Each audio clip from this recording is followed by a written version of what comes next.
अस्सलाम वालेकुम students, I hope you all are well. Students, आज आपका सेकेंड टर्म स्टार्ट हो चुका है और ये सेकेंड टर्म का फर्स्ट लेक्चर है जिसमें हम जनरल साइंस के chapter number 3 biochemistry and biotechnology start करेंगे। लेकिन स्टूडेंट्स, आज हम चैप्टर नंबर 3 स्टार्ट करने से पहले मैं आपको पेपर पैटर्न बताऊंगी। स्टूडेंट्स, आपके पेपर के लिए जो सबसे आपकी फ़र्स्ट शीट है, रोल नंबर शीट, इसमें क्या करना है कि आपने सबसे पहले इंस्ट्रक्शंस को केयरफुली पढ़ लेना है और जो भी आपको इंस्ट्रक्शंस दी गई हैं उसके अकॉर्डिंग ही आपने इसको फिल करना है। ठीक है, तो अगर हम देखें तो सबसे पहले क्या कहा गया है कि यूज़ ब्लू या ब्लैक बॉल पेन और मार्कर ओनली। ठीक है, ये आप सिर्फ ब्लू या ब्लैक बॉल पेन या मार्कर यूज़ कर सकते हैं। और इसके अलावा जब आपने इन सर्कल्स को फिल करना है तो इसको कम्प्लीटली फिल करना है इस तरह से। ठीक है, या जिस तरह मैंने ये करके दिखाए हुए हैं आपको, ना कि वो इस तरह से हो कि वो कम्प्लीटली फिल ना हो और या फिर इस तरह हो कि वो उस सर्कल से बाहर जा रहे हो ज़्यादा। तो क्या करना है, जिस तरह से आपको फर्स्ट डेट है तो आपने डेट लिखनी है, जैसे कि 10 है तो 10, उसके बाद मंथ और फिर आपने ईयर लिखना है। ठीक है, और आपने अपना ग्रुप देख लेना है कि अगर आपका मॉर्निंग में भी पेपर हो रहा है तो आपका इट मीन्स, अगर फर्स्ट ग्रुप है आपका पेपर में तो इट मीन्स कि आपने मॉर्निंग को के सर्कल को फिल करना है। ठीक है, और अगर सेकेंड ग्रुप है तो आपने इवनिंग के सर्कल को फिल करना है। नेक्स्ट आपने स्टूडेंट्स, जब आपको पेपर मिलेगा तो उस पेपर पे पेपर कोड लिखा होगा। ठीक है, ऑब्जेक्टिव पेपर पे, तो वहाँ से आपने अपना पेपर कोड नोट कर लेना है अपनी रोल नंबर शीट पे। ठीक है, और उसको जो सर्कल्स दिए गए हैं उसको अपने रोल उस कोड के अकॉर्डिंग जो है वो फिल करना है। जैसे फर्स्ट है 2, ठीक है, तो आपने उसी रो में देखें जो 2 है, ठीक है, आपने 2 को फिल कर दिया, उसके बाद 6 को, फिर 7 को और फिर आपने 0 को फिल कर दिया। ठीक है, इसी तरह आपने अपना रोल नंबर जो है, जो भी आपका रोल नंबर है, आपने अपने रोल नंबर को लिखना है और इन सर्कल्स को कम्प्लीटली फिल करना है। ठीक है, इस तरह से इसको कम्प्लीटली फिल करना है। ये सर्कल इस तरह से अगर आप फिल करोगे तो ये दोनों इनकरेक्ट हैं। ठीक है, यानी ना तो वो आपका सर्कल जो आप फिल कर रहे हो शेड, वो ना तो उस सर्कल से बाहर जा रहा हो या ना ही वो कम हो उससे, उस सर्कल को कम्प्लीटली फिल कर रहा हो। नेक्स्ट आपने अपना नेम और फादर नेम और अपना रोल नंबर आपने इन वर्ड्स, ठीक है, जैसे आपका रोल नंबर जो है 1,52,302, ठीक है, तो इस तरह आपने उसको वर्ड्स में लिख देना है। और उसके बाद आपने सिग्नेचर ऑफ कैंडिडेट में आपने अपना नेम ही लिख देना है। ठीक है, बाद आपने दोबारा से डेट लिखनी है, लेटर के सर्कल को फिल करना है। ठीक है, और अगर आपका 9th का एग्जाम दे रहे हैं तो इट मीन्स आपका पार्ट 1 है, आपने पार्ट 1 के सर्कल को फिल करना है। और क्योंकि आप एनुअल एग्ज़ाम दे रहे हैं तो आपने एनुअल को सर्कल करना है। ठीक, और नेक्स्ट आपका जो ग्रुप है, जैसे आपने पहले, अगर आपका मॉर्निंग है तो आपने यहाँ पे भी मॉर्निंग के सर्कल को फिल करना है, और अगर आपका सेकंड ग्रुप है तो आपने इवनिंग को फिल करना है। और जो भी आपका सब्जेक्ट है, जैसे जर्नल साइंस है तो आप जर्नल साइंस अपना सब्जेक्ट यहाँ पर लिख देंगे। सेकेंड शीट आपकी MCQs रिस्पॉन्स पार्ट, यानी इसमें जो आपको क्वेश्चन पेपर मिलेगा, ठीक है, 15 MCQs होंगे और उन 15 MCQs को आपने अच्छे तरीके से पढ़ लेना है। एटलीस्ट एक MCQ को आप 2 और 3 टाइम्स रीड करें। ठीक है, उसके बाद आपको जो लग रहा है कि उसका सही ऑप्शन होगा उसको टिक करते जाएं। इसी तरह उसके बाद आपने क्या करना है कि जो आपको, आपने जब उस सब MCQs को टिक कर लेंगे उसके बाद आपने अपने MCQ शीट पर जो भी आपको लग रहा है, जैसे फर्स्ट आपका MCQ था कि the branch of science which deals with the study of the universe is called, इसका सही जो आंसर है वो है एस्ट्रोनॉमी। ठीक है, यानी बी ऑप्शन है। तो आपने क्या करना है कि यहाँ पर जो बी का सर्कल है उसको फिल कर देना है। ठीक, और इसी तरह बाकी जो भी आपको लग रहा था सेकंड का जो भी आंसर है उसी तरह से आपने फिल करते जाना है और 15 तक, यानी यहाँ तक आपने सभी के आंसर को फिल कर देना है। ठीक है, आप इसमें ये नहीं कर सकते कि अगर आपका कोई आंसर गलत हो जाता है तो आप उस 15 को जो है वो, या जो भी आंसर आपका गलत है तो आप उसको क्रॉस करके 16, 17 या किसी दूसरे नंबर पर आप उसको फिल कर दे। ठीक है, आपको इस तरह नहीं कर सकते, आपको उन्हीं 15 में से ही जो है वो उन्हीं को सिलेक्ट करना होगा। उसके बाद आपने क्या करना है, आपने अपनी आंसर शीट पर सबसे पहले तो देख लेना है कि दस्तखत निगरान अगर हैं तो ठीक है, अगर नहीं है तो आपने करवा लेने हैं, ठीक है, क्योंकि अगर के साइन नहीं किए होंगे तो आपका पेपर चेक नहीं होगा, इसलिए आपने सबसे पहले ये देखना है कि आपके पेपर पर सिग्नेचर किए हुए हैं या नहीं, ठीक है, अगर नहीं है तो करवा लें। उसके बाद आपने अपना नेम लिखना है, रोल नंबर हिंसों में, ठीक है, और उसके बाद आपने अल्फाज में लिखना है, जैसे 1,52,302 को आप उर्दू में लिखेंगे, ठीक है। उसके बाद आप क्या करोगे, यहाँ पर जो मजमून है आपने अपना सब्जेक्ट लिखना है, ठीक है, जैसे जर्नल साइंस का पेपर है तो आप जर्नल साइंस लिखेंगे। उसके बाद जहाँ पर्चा लिखा हुआ है वहाँ पर आप ये लिखोगे कि आपका जो भी मजमून है वो लाजमी है या इख्तियारी है। तो अगर जर्नल साइंस इख्तियारी है तो यहाँ पर आप इख्तियारी लिख रहे हो, ठीक है। अगर ये लाजमी होता है तो आप जो भी आप सब्जेक्ट अगर लाजमी का कर रहे हो तो वहाँ पर आपने लाजमी लिखना है। उसके बाद क्या है, डेट है, और इम्तिहान आप सालाना दे रहे हो तो आप सालाना लिखोगे, ठीक है। ये वाला पार्ट आपके लिए नहीं है, इसलिए आपने इसको टच नहीं करना। स्टूडेंट्स, आपके पेपर में जो सब्जेक्टिव पार्ट है, ठीक है, वो उसमें मार्क्स डिस्ट्रीब्यूशन इस तरह से होती है कि क्वेश्चन नंबर 2, 3 और क्वेश्चन नंबर 4, ठीक है, जो सेक्शन 1 में ये 3 क्वेश्चंस आते हैं और इनमें क्या होगा कि टोटल 9 क्वेश्चंस दिए गए होंगे और आपने कोई से 6 क्वेश्चंस को अटैम्प्ट करना होगा, ठीक है, जो कि टोटल जो है वो 12 मार्क्स के हैं। इसी तरह ये क्वेश्चन नंबर 2, 3 और 4 तीनों जो हैं 12 मार्क्स के होंगे, जिसमें से आपने 9 में से 6 क्वेश्चन अटैम्प्ट करने हैं, तीनों में से, ठीक है। नेक्स्ट आपका सेक्शन 2 है, ठीक है। इसमें क्या है कि आपके पास 5 लॉन्ग क्वेश्चंस होंगे जिनमें से आपने एनी 3 अटैम्प्ट करने हैं और ईच क्वेश्चन जो है वो 8 मार्क्स का है, तो टोटल 24 मार्क्स का है, ठीक है।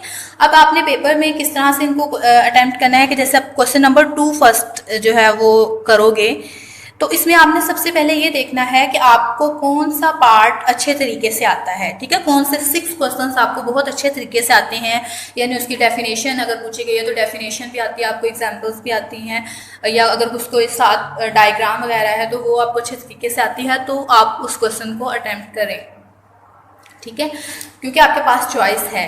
तो आपने कोई सा जो भी आप क्वेश्चन अटैम्प्ट करेंगे आपने देखना, जैसे फर्स्ट करें मैं अगर कर रही हूँ डिफाइन मेटाबॉलिज्म, ठीक है, मैं ये क्वेश्चन सबसे पहले अटैम्प्ट कर रही हूँ, तो क्या होगा कि आपने देखना है कि आप इसको अगर फर्स्ट क्योंकि अटैम्प्ट करो तो आप उसको नंबर 1 नहीं लिखेंगे, ठीक है, आपने इसका जो भी नंबर होगा आपने वही नंबर लिखना है, इस तरीके से कि आप पहले जो शीट है उसके बिल्कुल सेंटर में आप सेक्शन 1, उसके बाद जो आप क्वेश्चन नंबर कर रहे हो वो क्वेश्चन नंबर लिखेंगे और उस क्वेश्चन नंबर का जो भी पार्ट आप कर रहे हो उस क्वेश्चन का जो पार्ट वहाँ पेपर में दिया गया आप वही लिखेंगे, ठीक है। जैसे क्वेश्चन नंबर 5 था तो मैंने क्वेश्चन नंबर 5 ही लिखा है। तो आपने जो भी आपको क्वेश्चन पूछा गया था डिफाइन मेटाबॉलिज्म, तो आपने हेडिंग लिख देनी है मेटाबॉलिज्म की, और उसके बाद आप क्या करोगे उसकी डेफिनेशन लिखेंगे, और अगर कोई भी आपको डेफिनेशन पूछी जाती है तो अगर उस डेफिनेशन की कोई एग्जांपल है तो आप एग्जांपल लाजमी लिखेंगे, अगर आप एग्जांपल नहीं लिखेंगे तो आपको फुल मार्क्स नहीं दिए जाएंगे, ठीक है। अगर एग्जांपल नहीं है, उसकी कोई टाइप्स हैं, उसका फॉर्मूला है, यूनिट है, या कोई छोटी सी उसकी कोई डायग्राम है, ठीक है, या कोई इफ़ेक्ट्स हैं, कोई यूज़ है, तो जस्ट 1 यूज़ या 1 या 2 यूजेस लिख दें, ठीक है, या उसके इफ़ेक्ट्स 1 से 2 लिख दें। तो आपने यानी उसकी डेफिनेशन के अलावा इस तरह से भी लिखना है, उसकी एग्जांपल या कुछ भी उसकी टाइप्स वगैरह। इसी तरह जब आपने नेक्स्ट क्वेश्चन, जैसे अगर आपका नेक्स्ट क्वेश्चन है कि नेक्स्ट क्वेश्चन आप अटैम्प्ट करना चाह रहे हैं कि डिफाइन टेक्नोलॉजी, ठीक है, सेकंड क्वेश्चन आप अटैम्प्ट कर रहे हो, तो इसमें आप क्या करेंगे कि क्योंकि आप सेकंड क्वेश्चन उसका जो भी नंबर है आप वही नंबर लिखेंगे और उसके बाद आप उसका आंसर लिखेंगे, ठीक है। इसी तरह आप 1 बाय 1 जो क्वेश्चन आपने जो आपको आते हैं, जो आपने अटैम्प्ट करने हैं, उनके आंसर लिखेंगे। सेक्शन 1 करने के बाद सेक्शन 2 यानी लॉन्ग क्वेश्चंस को आपने अच्छे तरीके से पढ़ लेना है, सब क्वेश्चंस को। उसके बाद आपने देख लेना है कि आपको कौन से क्वेश्चंस अच्छे तरीके से आते हैं, ठीक है। अब आपने जो भी क्वेश्चन अटैम्प्ट करना है उस क्वेश्चन को इस तरह से लिखेंगे कि जैसे सेक्शन 2 है उस क्वेश्चन का नंबर लिखेंगे और उसका जो भी पार्ट आप कर रहे हो, ठीक है, अगर फर्स्ट आप उसका ए पार्ट कर रहे हो तो आप ए पार्ट उसका इस तरह से सेंटर में लिखेंगे और उसके बाद आप उसकी सारी डिटेल में वो उसको लिख देंगे। ठीक है, जैसे ही वो आंसर ख़त्म होगा जहाँ भी, तो उसके बाद आप एक छोटी सी लाइन लगा देंगे और उसके नीचे ही आप जो उसका सेकेंड पार्ट यानी बी पार्ट अब आप करोगे। ठीक है, और जब आपका फुल क्वेश्चन हो जाएगा तो उसके बाद आप एंड पे एक लाइन लगा देंगे। इस तरह से आपने क्वेश्चन को अटैम्प्ट करने के बाद नेक्स्ट जो भी क्वेश्चन आप अटैम्प्ट करेंगे उस क्वेश्चन का नंबर लिखेंगे और इसी तरह उसका ए और बी पार्ट करेंगे। स्टूडेंट्स, आपने इस बात का ख्याल रखना है कि जो भी आप क्वेश्चन अटैम्प्ट करेंगे उसका दोनों पार्ट जो है वो एक साथ ही करें। ठीक है, जैसे अगर आपने ए पार्ट किया है तो उसके जब ख़त्म हो जाएगा उसके बाद आप उसका बी पार्ट स्टार्ट करें। आपने ऐसा नहीं करना कि अगर आपने क्वेश्चन नंबर 5 का ए पार्ट कर लिया उसके बाद क्वेश्चन नंबर 7 कर रहे हो तो उसका आपने ए और बी पार्ट कर लिया और फिर उसके बाद आप क्वेश्चन नंबर 5 का बी पार्ट अटेम्प्ट कर रहे हो। ठीक है, इस तरह से आपने नहीं करना, अदरवाइज आपको मार्क्स नहीं दिए जाएंगे। और इसी तरह से आपने शॉर्ट क्वेश्चंस में भी करना है। ठीक है, जब आप क्वेश्चन नंबर 2 अटेम्प्ट करोगे तो उसके जब 5-6 पार्ट्स आप कर लोगे उसके बाद आप क्वेश्चन नंबर 3 अटेम्प्ट करें, उसके सारे पार्ट्स करें। ऐसा नहीं करना कि क्वेश्चन नंबर 2 के 3 और 4 पार्ट्स किए उसके बाद क्वेश्चन नंबर 3 स्टार्ट कर लिया, 3 के बाद अब आपको बाकी के आंसर भी याद आ गए हैं तो आपने क्वेश्चन नंबर 2 के जो बाकी जो हैं वो अटेम्प्ट कर ली। इस तरह से नहीं करना आपने। आप इस तरह से कर सकते हो कि अगर आपको किसी में कन्फ्यूजन है या कुछ भूल रहा है तो आप उसके लिए 1-2 लाइन्स या आपको जितना भी लग रहा है उसका आंसर, तो आप उसको क्वेश्चन नंबर 2 के आंसर में ही जब आप लिख रहे हो तो आप उन लाइन्स को छोड़ दें और उसको बाद में जब आपको याद आए तो उसको जो है वो कंप्लीट कर लें। लेकिन आपने इस तरह से नहीं करना कि क्वेश्चन नंबर 2 के बाद आपने 3 किया और 3 के बाद दोबारा आप 2 का आंसर लिख दें। स्टूडेंट्स, अब हम चैप्टर नंबर 3 स्टार्ट करते हैं, बायोकेमिस्ट्री एंड बायोटेक्नोलॉजी। तो सबसे पहले हमें ये पता होना चाहिए कि बायोकेमिस्ट्री क्या है और बायोटेक्नोलॉजी किसे कहते हैं। Biochemistry is the branch of chemistry which deals with all the chemical reactions taking place in living organisms like plants, animals, bacteria etcetera. These chemical reactions can help in the synthesis or breakdown of biological molecules. क्या है biochemistry किसे कहते हैं? तमाम chemical reactions जो कि living organism में होते हैं उनकी स्टडी को हम बायोकेमिस्ट्री कहते हैं। जैसे कि फोटोसिंथेसिस और रेस्पिरेशन का प्रोसेस जो कि आप चैप्टर नंबर 2 में पढ़ के भी आ चुके हैं, ये दोनों प्रोसेसेस जो हैं वो लिविंग ऑर्गेनिज्म में होते हैं और दोनों में ही केमिस्ट्री इन्वॉल्व है। ठीक है, ये केमिकल रिएक्शंस हैं जिनकी स्टडी को हम बायोकेमिस्ट्री कहते हैं। इसके अलावा अगर हम देखें कि बायोटेक्नोलॉजी क्या है, the term biotechnology was introduced in 1970। इसको अंडरलाइन कर लें, ये आपसे एमसीक्यूज में पूछा जा सकता है। The technique of biotechnology can be used to alter the genetic makeup of microscopic organisms to produce useful materials like enzymes and hormones etc. Biotechnology क्या है? बायोटेक्नोलॉजी एक टेक्निक है जिसमें लिविंग ऑर्गेनिजम्स के बेनिफिट के लिए, उनके यूजफुल पर्पसेस के लिए माइक्रोस्कोपिक ऑर्गेनिजम्स के जेनेटिक मेकअप को चेंज किया जाता है और उससे बहुत सारे यूजफुल मटेरियल्स बनाए जाते हैं जैसे कि एंजाइम्स और हार्मोन्स। नेक्स्ट टॉपिक है metabolism. What is metabolism? A large number of chemical reactions take place in animals and plant cells and cells of biological organisms which are collectively called metabolism. Living organisms में जैसे कि animal और plant cells में बहुत सारे chemical reactions होते हैं। For example photosynthesis, respiration, digestion का प्रोसेस। ठीक है, तो इन केमिकल रिएक्शंस को कलेक्टिवली जब हम स्टडी करते हैं तो इसको मेटाबॉलिज्म कहते हैं। अगर हम मेटाबॉलिज्म की टाइप्स देखें तो there are 2 types of metabolism. First is catabolism and the second one is anabolism. So what is catabolism? Catabolism is the catabolic reaction in the result of which the complex organic molecules are broken down into simple molecules. Catabolic reactions release energy. This energy can be used in several biological processes. Students, अगर आप diagram में देखें तो catabolic reactions कौन से होते हैं जिसमें कॉम्प्लेक्स मॉलिक्यूल उसकी ब्रेकडाउन होती है इनटू सिंपल मॉलिक्यूल्स में। ठीक है, इसमें क्या होता है कि कॉम्प्लेक्स मॉलिक्यूल ब्रेकडाउन हो जाता है और उससे छोटे छोटे सिंपलेस्ट मॉलिक्यूल्स बनते हैं। इस तरह के जो रिएक्शंस होते हैं उनको कैटाबॉलिक रिएक्शंस कहते हैं। कैटाबॉलिक रिएक्शंस के रिजल्ट में एनर्जी रिलीज होती है और ये एनर्जी बहुत सारे यूजफुल पर्पसेस के लिए यूज़ की जाती है। सेकेंड टाइप है anabolism. Anabolism is synthesizing process and the production of carbohydrates is one of its example in which plants use sunlight, carbon dioxide and water. This process is called photosynthesis. Students, anabolism क्या है? Anabolism एक anabolic reaction है जिसमें simple molecules join होते हैं, ठीक है, ये सिंथेसाइज करते हैं कॉम्प्लेक्स मॉलिक्यूल।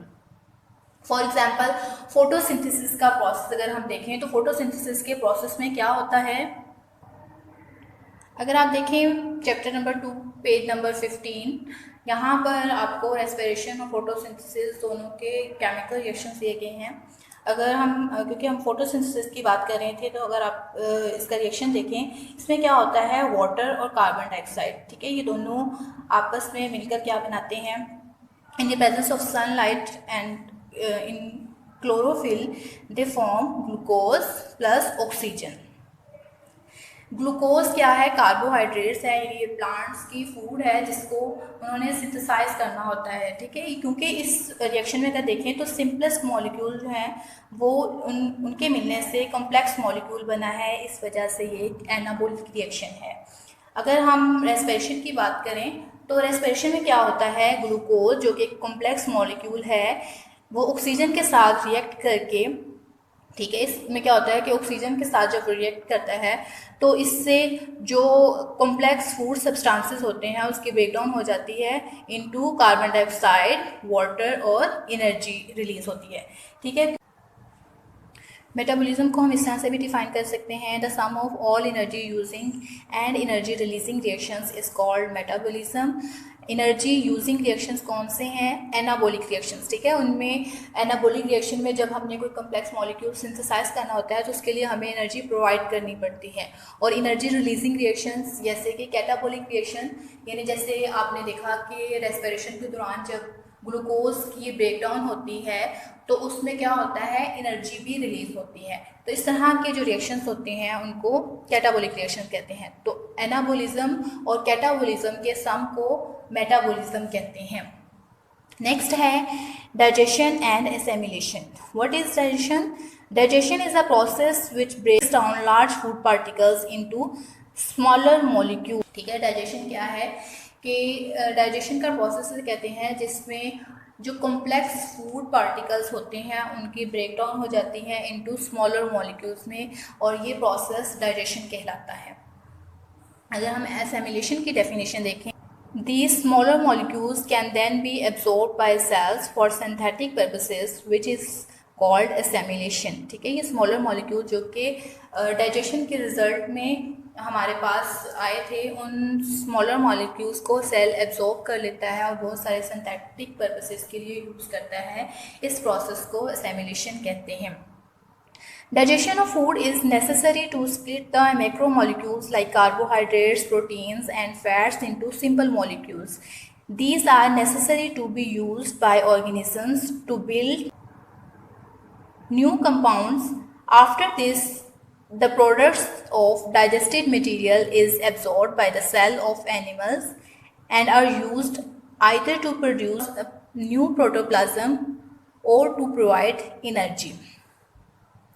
इसमें क्या होता है, अगर हम डाइजेशन और एसिमिलेशन की इंपॉर्टेंस देखें तो इसमें क्या होता है कि जो मैक्रो मॉलिक्यूल्स जो हमारे फूड में शामिल होते हैं, यानी जो भी हम फूड लेते हैं उसमें कार्बोहाइड्रेट्स, फैट्स और प्रोटीन्स पाई जाती है। तो क्या होता है, इन मैक्रो मॉलिक्यूल्स की ब्रेकडाउन हो जाती है और ये कन्वर्ट हो जाते हैं इनटू सिंपल मॉलिक्यूल्स में।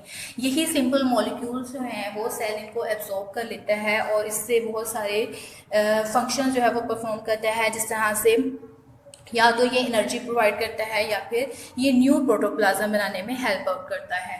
प्रोटोप्लाज्म क्या है, एक सेल में न्यूक्लियस होता है और इसके अलावा उसमें जो फ्लूइड होता है उसमें बहुत सारे ऑर्गेनेल्स जो है वो पाए जाते हैं। तो इन दोनों को कलेक्टिवली प्रोटोप्लाज्म कहते हैं।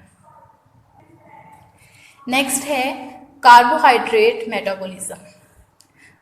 Wheat, rice, corn, maize are the best sources of carbohydrates.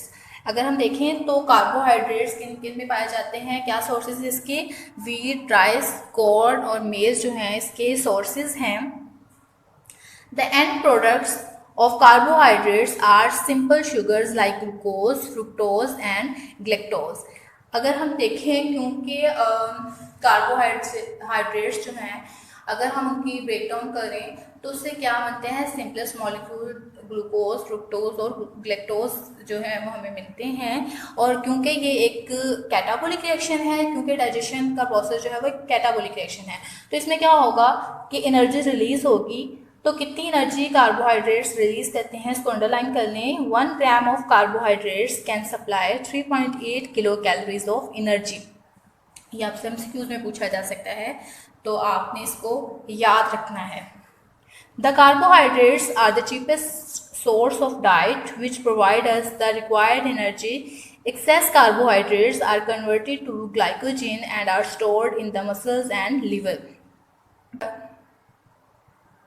और एक्सेस कार्बोहाइड्रेट्स ग्लाइकोजन की फॉर्म में कन्वर्ट हो जाते हैं और स्टोर हो जाते हैं मसल्स और लिवर में।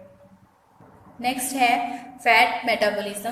There are 2 sources of fats, ठीक है। हम फैट्स के 2 तरीक़ों से लेते हैं, एक तो हम एनिमल्स से लेते हैं और दूसरा हम प्लांट से लेते हैं। एनिमल्स से हम किस तरह से फैट्स लेते हैं, जैसे कि butter oil, butter cream, fatty meat और इसके अलावा फ़िश ऑयल से। और प्लांट्स में हम सरसों, ऑलिव ऑयल, इसके अलावा कोकोनट, मेज, सोयाबीन और coconut seeds, sunflower and peanut से हम फैट्स लेते हैं। तो होता क्या है कि इसमें जब फैट की मेटाबॉलिज्म होती है तो फैट जो है वो कन्वर्ट हो जाता है into glycerol and fatty acids में। और यही जो है इसका जो डाइजेशन होती है फैट्स की वो स्मॉल इंटेस्टाइन में होती है। स्मॉल इंटेस्टाइन जो है वो स्टमक और लार्ज इंटेस्टाइन के दोनों के दरमियान में होता है, ठीक है। तो यहाँ पर फैट की मेटाबॉलिज्म होती है और जो अगर फैट की अमाउंट जो है वो ज़्यादा हो जाए तो एक्सेस फैट जो है वो एडिपोज टिश्यू यानी फैट स्टोरिंग टिश्यूज जो होते हैं उनमें स्टोर हो जाती है। और अगर ऐसा हो कि अगर बॉडी में ग्लूकोज की कमी हो जाए तो उस केस में क्या होता है कि फैट्स जो हैं वो एनर्जी प्रोवाइड करते हैं रेस्पिरेशन के लिए। नेक्स्ट है protein metabolism. Digestion of protein starts in the stomach. Undigested protein is digested by an enzyme and is converted into amino acids. These amino acids can be used for the synthesis of new proteins or oxidized to provide energy to the body. Other than this, during the deficiency of carbohydrates, proteins are the effective source of energy. Students, digestion अगर हम protein की digestion की बात करें तो protein की digestion stomach में होती है और क्योंकि प्रोटीन्स अमाइनो एसिड्स से मिलकर बनते हैं इस वजह से जब प्रोटीन की डाइजेशन होती है तो क्या होता है कि प्रोटीन की जब डाइजेशन होती है तो प्रोटीन्स कन्वर्ट हो जाती हैं इनटू अमाइनो एसिड्स में। क्योंकि तीनों ही अगर हम देखें बात करें कार्बोहाइड्रेट्स की और फैट्स और प्रोटीन्स, ठीक है, तीनों ही एनर्जी प्रोवाइड करते हैं। तो अगर बॉडी में कार्बोहाइड्रेट्स की डेफिशिएंसी हो जाए तो उस केस में प्रोटीन जो है वो इफेक्टिव सोर्स है एनर्जी का। नेक्स्ट टॉपिक है enzymes. Enzymes are biological catalyst. Enzymes biological catalyst होते हैं। अगर हम एंजाइम्स की बात करें तो उससे पहले हम ये समझ लें कि कैटलिस्ट किसे कहते हैं। A catalyst is a substance which can change or speed up a chemical reaction. Catalyst एक ऐसा सब्सटेंस होता है जो किसी भी केमिकल रिएक्शन को स्पीड अप करता है, ठीक है। ये उसमें टेक पार्ट नहीं लेता बल्कि जैसे ही हम उसको यूज़ करते हैं बिल्कुल वैसे ही वो उस केमिकल रिएक्शन के एंड पे हमें मिल जाता है, ठीक है। उसकी केमिकल कंपोजिशन में कोई चेंज नहीं आता। जस्ट उसका फंक्शन क्या होता है कि वो जब भी हम किसी रिएक्शन को स्टार्ट करते हैं तो अगर ऐसा हो कि उस रिएक्शन को स्टार्ट होने में जो है वो एनर्जी ज़्यादा चाहिए हो या वो ज़्यादा टाइम ले तो उसको एक्टिवेट करने के लिए हम कैटलिस्ट यूज़ करते हैं, ठीक। तो इसी तरह जो लिविंग ऑर्गेनिज्म में जो केमिकल रिएक्शंस हो रहे होते हैं आपको स्पीड अप करने के लिए हमें उनकी एक्टिविटी को तेज़ करने के लिए हम एंजाइम्स जो है हमारी बॉडी में नेचुरली पाए जाते हैं। Enzymes catalyze biochemical reaction and are protein in chemical structure. Enzymes speed up different catabolic and anabolic reactions. ठीक है, enzymes भी इसी तरह से बिल्कुल कैटलिस्ट की तरह ही एक्ट करते हैं कि लिविंग ऑर्गेनिज्म में जितने भी केमिकल रिएक्शन हो रहे होते हैं जैसे कि कैटाबोलिक रिएक्शन और एनाबोलिक रिएक्शन, इनको ये स्पीड अप करते हैं। और अगर हम इनको इनकी कंपोजिशन देखें तो एंजाइम जो है वो प्रोटीन के बने होते हैं। Enzymes are required in very small amounts. They are very specific in their reaction. For example, amylase acts on starch but not on proteins or fats. ठीक है, एंजाइम जो है वो बहुत स्पेसिफिक होते हैं और उनकी स्पेसिफिसिटी जो होती है वो डिपेंड करती है उनकी शेप पे। ठीक, इसमें हम अगर एग्जांपल देखें, हर एंजाइम की एक स्पेसिफिक शेप होती है जो कि एक स्पेसिफिक सबस्ट्रेट के लिए होता है। ठीक है, अब हम ये देख लें कि सबस्ट्रेट किसे कहते हैं। The substance on which the enzymes act are called substrate. ठीक है, अगर हम एग्जांपल देखें तो इस केस में क्या है, अमाइलेज जो कि एक एंजाइम है। ठीक, ये किस पे एक्ट करता है, सिर्फ स्टार्च पे एक्ट करता है, फैट्स और इसके अलावा प्रोटीन्स पर ये एक्ट नहीं करता। उसकी वजह क्या है कि अमाइलेज की एक स्पेसिफिक शेप है और ये जो शेप है ये सिर्फ उसमें ही, उस सबस्ट्रेट में ही ये फिट हो सकता है, इसके अलावा ये किसी और में जाके फिट नहीं हो सकता और अपनी एक्टिविटी शो नहीं कर सकता। इस वजह से एंजाइम जो है वो हमेशा जो स्पेसिफिक सबस्ट्रेट पर जाके ही एक्ट करते हैं। तो अगर हम अमाइलेज का केस देखें तो इस केस में वो अमाइलेज एक एंजाइम है और स्टार्च जो है वो सबस्ट्रेट है, क्योंकि एंजाइम ने आकर इस सब्सटेंस पर जाके अटैच होना है और इस पर एक्ट करना है। Some enzymes need other compounds to complete catabolic reactions. These are called coenzymes. Coenzymes are non-protein substances. क्या होता है कि समटाइम्स कैटाबोलिक रिएक्शंस को एक्टिवेट करने के लिए इंसान को कुछ दूसरे कंपाउंड्स भी चाहिए होते हैं, उनकी भी ज़रूरत होती है। इस तरह के जो कंपाउंड्स होते हैं उनको कोएंजाइम्स कहते हैं। ठीक है, तो एंजाइम जो है वो नॉन प्रोटीन सब्सटेंसेस होते हैं, यानी कि वो प्रोटीन के नहीं बने होते, किसी दूसरी चीज़ के बने होते हैं, लेकिन वो प्रोटीन के नहीं बने होते। ठीक है, अगर हम एंजाइम्स का रोल देखें, role of enzymes in our daily life, enzymes play an important role in our daily life. They are useful in industry. Enzymes are used in chemical and pharmaceutical industry. ठीक है, अगर हम देखें तो ये chemical और pharmaceutical industry में important role play करते हैं। इसके अलावा they are used in cheese production, ये पनीर बनाने के काम आते हैं। Enzymes are commonly used in food processing industry. ठीक है, फूड प्रोसेसिंग इंडस्ट्री में भी एंजाइम्स यूज होते हैं। And the enzymes papain is obtained from papaya and is used as a meat tenderizer। ठीक है, ये एंजाइम जो कि पपेन है जो पपाया से हमें मिलता है, ये मीट को जो है वो नरम करने के लिए यानी उसको टेंडराइज करने के लिए भी यूज़ होता है। स्टूडेंट्स, तो अभी तक हमने जितना भी पढ़ा आपने इस टॉपिक को अच्छे तरीके से याद कर लेना है और इसको जो इसमें जो टॉपिक है मेटाबॉलिज्म, ये बहुत इंपॉर्टेंट है, एग्जाम में आता है। इसके अलावा एंजाइम्स भी इंपॉर्टेंट है, तो आपने दोनों को अच्छे तरीके से याद करना है और इनको अपनी नोटबुक पर लिख भी लेना है। अल्लाह हाफिज़।